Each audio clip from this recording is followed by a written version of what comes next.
सभी psychology students का केबी Thind class में स्वागत है।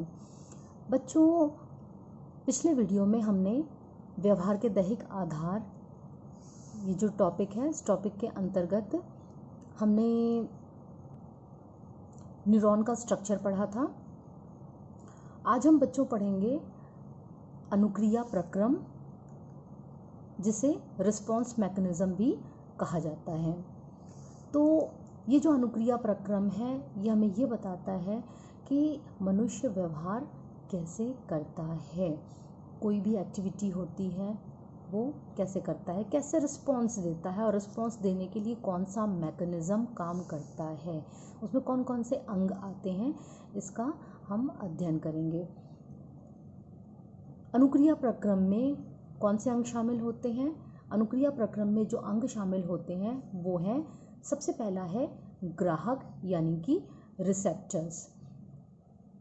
ग्राहक इसके नाम से स्पष्ट है, ग्रहण करने वाला, जो रिसीव करे। रिसेप्टर्स यानी जो रिसीव करे। अब क्या रिसीव करे? बाह्य जगत के ज्ञान को। बच्चों, ज्ञान से मतलब यहाँ पुस्तकीय ज्ञान नहीं है, पढ़ाई लिखाई नहीं है। ज्ञान से मतलब ये कि वस्तुएं कैसी दिखती हैं, उनका रूप, रंग, आकार, बनावट कैसी है, या उनकी आवाज़ कैसी है, उनका स्वाद कैसा है, उनकी स्मेल कैसी है, वो स्पर्श में कैसे हैं। ठीक है, ये जो ज्ञान होता है ये इन ग्राहकों के द्वारा ग्रहण किया जाता है। ये ग्राहक 5 होते हैं, जिन्हें सामान्य भाषा में हम सेंस ऑर्गन्स या ज्ञानेंद्रियां कहते हैं। आँख, नाक, कान, जीभ और त्वचा। तो रिस्पॉन्स मैकेनिज्म में ग्राहकों का महत्वपूर्ण स्थान है, क्योंकि जब तक हम विभिन्न वस्तुओं का ज्ञान प्राप्त नहीं करते, हम उनके प्रति रिस्पॉन्स भी नहीं कर सकते। ठीक है। दूसरे हैं बच्चों प्रभावक यानी कि इफेक्टर्स।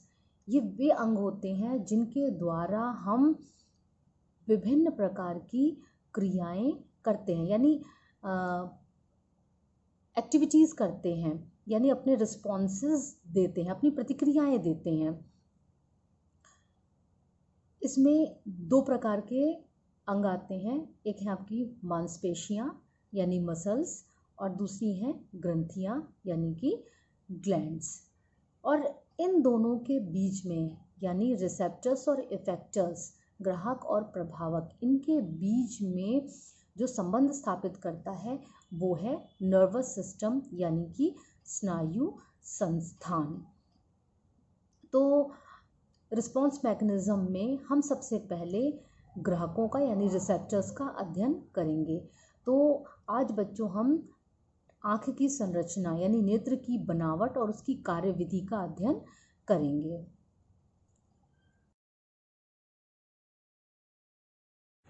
स्टूडेंट्स, आज हम आँख की बनावट का अध्ययन करेंगे। आँख की बनावट फोटो खींचने वाले कैमरे के समान होती है। इसके 3 आवरण यानी 3 लेयर्स होती हैं। श्वेत पटल यानी सेलेरोटिक कोट, मध्य पटल यानी कोराइड कोट, और अंतः पटल यानी रेटिना। आइए अब हम इन तीनों आवरण यानी तीनों लेयर्स को चित्र के माध्यम से समझ लेते हैं। ये आँख का एक चित्र है जिसमें सबसे बाहरी परत श्वेत पटल यानी सेलेरोटिक कोट कहलाती है। ये सबसे बाहरी परत है। ये जो बाहरी आवरण या लेयर होता है, ये आँख को चारों ओर से घेरे रहता है। इसका रंग सफ़ेद होता है, वाइट कलर का होता है ये, और ये एक नॉन ट्रांसपेरेंट लेयर होती है। लेकिन केवल इसका सामने का भाग जो होता है वो ट्रांसपेरेंट यानी पारदर्शी होता है, जिसे कॉर्निया कहते हैं।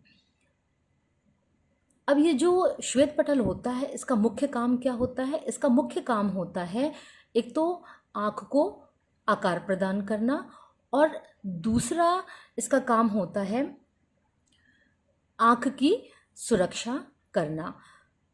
दूसरी लेयर यानी परत होती है मध्यपटल या कोराइड कोट। ये जो मध्यपटल या कोराइड कोट है इसका रंग काला या भूरा होता है। इसके आगे का भाग जो होता है वो आइरिस कहलाता है, जिसे हिंदी में उपतारा भी कहते हैं। इस आइरिस यानी उपतारा का काम होता है प्रकाश को ग्रहण करके लेंस में भेज देना। बच्चों, किसी भी वस्तु को स्पष्ट रूप से देखने के लिए हमारी आँखों में प्रकाश की एक उचित मात्रा आवश्यक होती है। जब प्रकाश उससे कम या मतलब जो जितनी हमें आवश्यकता है, जितनी ज़रूरत है किसी भी वस्तु को स्पष्ट रूप से देखने के लिए, जब उससे अधिक मात्रा में प्रकाश या उससे कम मात्रा में प्रकाश होता है तो हम वस्तुओं को स्पष्ट रूप से देख नहीं पाते। तो वस्तुओं को स्पष्ट रूप से देखने के लिए आवश्यक है कि हमारी आँखों में प्रकाश की एक उचित मात्रा ही प्रवेश करे। तो ये प्रकाश को उचित मात्रा में भेजने का काम कौन करता है? उपतारा। उपतारा जो होता है, जब प्रकाश तीव्र होता है यानी तेज होता है तो ये जो उपतारा होता है ये क्या करता है? सिकुड़ जाता है। उपतारा के बीच में एक छिद्र होता है जिसे पुतली कहते हैं। तो ये जो उपतारा होता है ये सिकुड़ जाता है, जिसके कारण पुतली जो होती है वो छोटी हो जाती है और प्रकाश कम मात्रा में आँख में प्रवेश करता है। जब प्रकाश कम मात्रा में होता है यानी प्रकाश की मात्रा कम होती है तो उस समय ये आइरिस यानी उपतारा जो होता है वो फैल जाता है, जिससे पुतली बड़ी हो जाती है और अधिक मात्रा में प्रकाश आँखों में प्रवेश कर पाता है। जो पुतली के पीछे लेंस होता है, ये लेंस प्रकाश को उचित स्थान पर स्थापित कर देता है। तीसरी लेयर होती है अंतःपटल यानी रेटिना।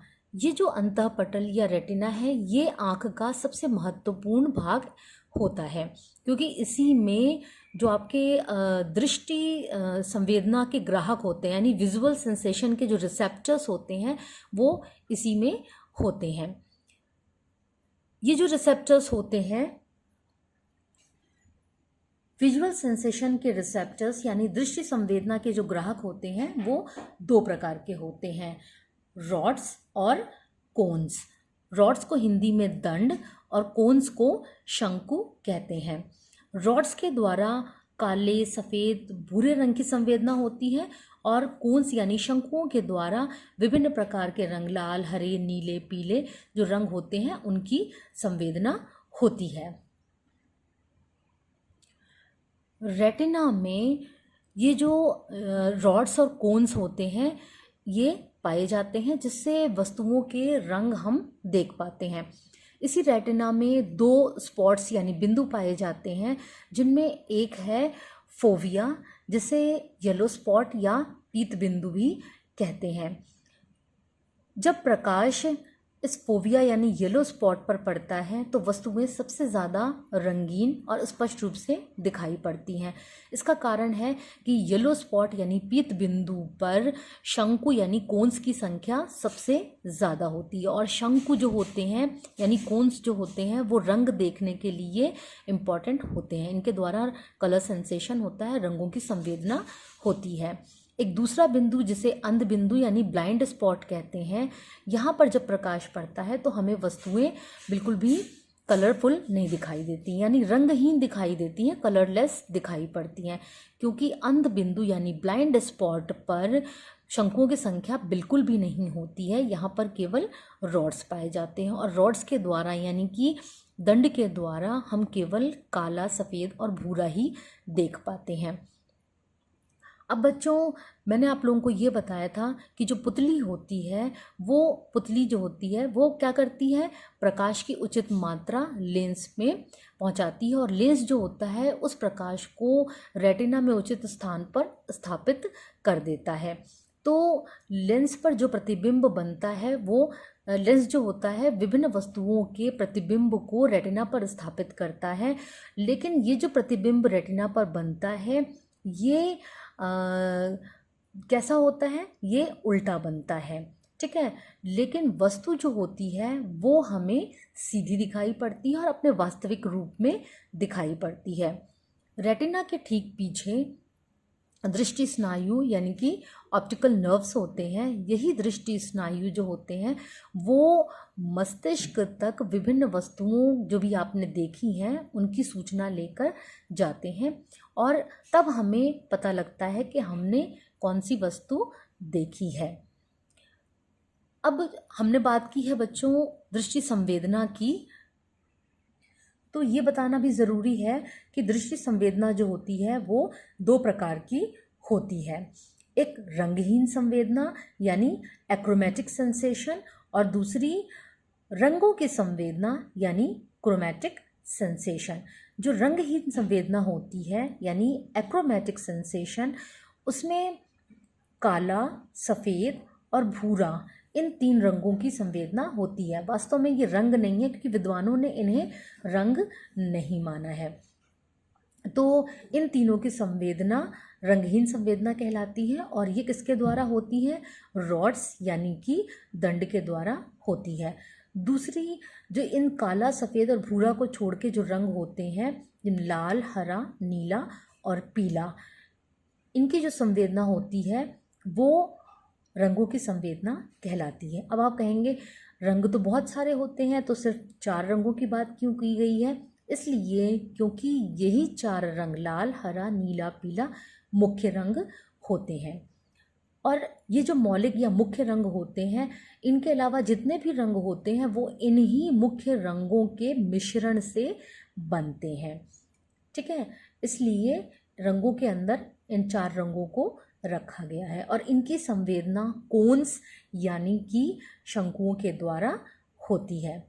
तो बच्चों मुझे पूरी उम्मीद है कि आपको आँख की बनावट और किस प्रकार से आँख काम करती है यानी उसकी क्रिया विधि क्या है ये बिल्कुल स्पष्ट रूप से समझ में आ गया होगा।